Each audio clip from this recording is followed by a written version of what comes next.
First, a huge traffic mess on the top deck of the Marquam Bridge. A truck flipped over.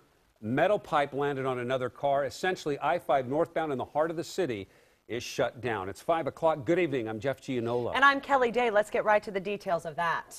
We've been gathering information, and this crash on the Marquam happened this afternoon. The truck was traveling northbound. It lost control, flipped over. A steel beam fell off the truck, crushed a car, starting a fire.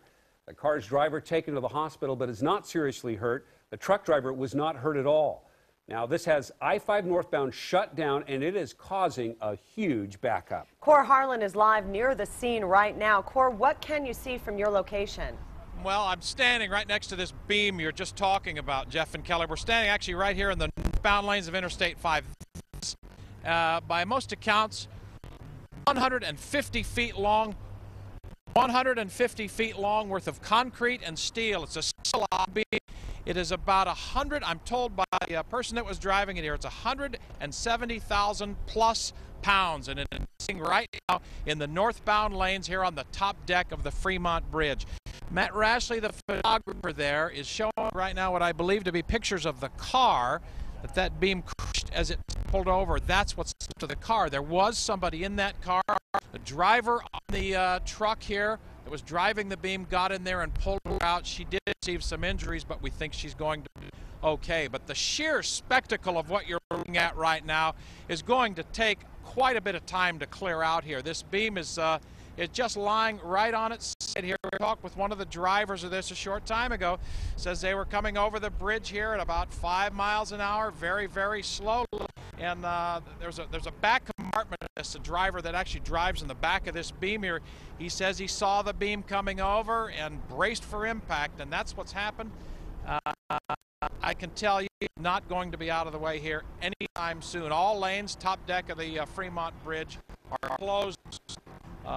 Police and fire people are here. Some crane removal people have showed up here starting to assess this, but this is going to be a several-hour situation before this gets cleared. Let's go to Kennelly now, who's looking at some of the impacts that it's having, and I imagine they are numerous and terrible in terms of traffic. Carly? You're going to see a lot of red across the map here. I-5 northbound, you can see it's backed up to Terwilliger, just past Terwilliger to about Capitol.